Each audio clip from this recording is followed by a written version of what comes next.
తాకట్లో ఉన్న బంగారాన్ని విడిపించలేక వడ్డీల మీద వడ్డీలు కడుతూ ఇబ్బంది పడుతున్నారా? అయితే ఇప్పుడే సంప్రదించండి శివ గోల్డ్ కంపెనీ. మీ నమ్మకానికి మా హామీ శివ గోల్డ్ కంపెనీ. దేశంలో చక్కెర ధరల పెరుగుదలకు సంబంధించి జరుగుతున్న ప్రచారాన్ని కేంద్ర ప్రభుత్వం ఖండించింది. ఇథనాల్ ఉత్పత్తికి చక్కెరను మళ్లించడం వల్లే ధరలు అమాంతం పెరిగాయన్న వాదనను తోసిపుచ్చింది.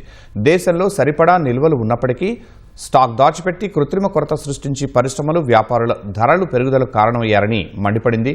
పండుగ సీజన్లో సామాన్యులకు ఇబ్బందులు కలగకుండా పలు చర్యలు తీసుకున్నట్టు కేంద్రం తెలిపింది.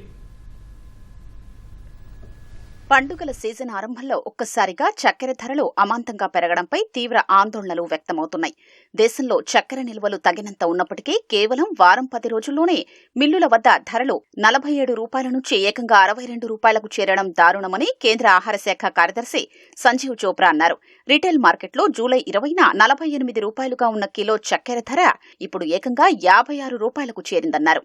అయితే ఈ పెరుగుదలకు ఇథనాల్ ఏమాత్రం కారణం కాదని కేంద్ర ఆహార శాఖ కార్యదర్శి స్పష్టం చేశారు. 2025-26 మార్కెటింగ్ సీజన్లో కేవలం 28 లక్షల టన్నుల చక్కెర మాత్రమే మళ్లించినట్లు చెప్పారు. ప్రస్తుతం 4వ వంతు ఇథనాల్ మాత్రమే చక్కెర నుంచి తయారవుతోందని, మిగతాది మొక్కజొన్న లాంటి ధాన్యాల నుంచే వస్తోందని ఆహార శాఖ కార్యదర్శి సంజీవ్ చోప్రా వివరించారు. తీవ్ర రూపం దాల్చిన పరిస్థితుల్ని అదుపులోకి తెచ్చేందుకు కేంద్రం వేగంగా పావులు కదిపింది. పండుగ వేళ చక్కెర ధరల నియంత్రణకు పలు కఠిన చర్యలు చేపట్టింది. ముందస్తు జాగ్రత్తగా 10 లక్షల టన్నుల ముడి చక్కెరను సుంకం లేకుండా దిగుమతి చేసుకునేందుకు ఆమోదం తెలిపింది. సాధారణం కంటే ముందుగా అక్టోబర్ 15 నుంచి మిల్లుల్లో చెరకు క్రషింగ్ ప్రారంభించాలని రాష్ట్రాలకు ఆదేశాలిచ్చింది.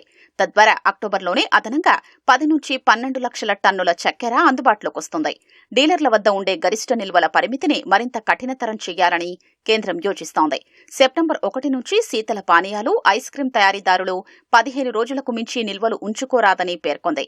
బ్లాక్ మార్కెటింగ్, హోర్డింగ్కు పాల్పడే వారిపై కఠిన చర్యలు తీసుకోవాలని రాష్ట్రాలకు కేంద్రం సూచించింది. దేశీయంగా ఏటా 280 నుంచి 285 లక్షల టన్నుల డిమాండుండగా వాతావరణ పరిస్థితుల వల్ల ఈసారి ఉత్పత్తి 306 లక్షల టన్నులుగా ఉంటుందని అంచనా వేస్తున్నారు.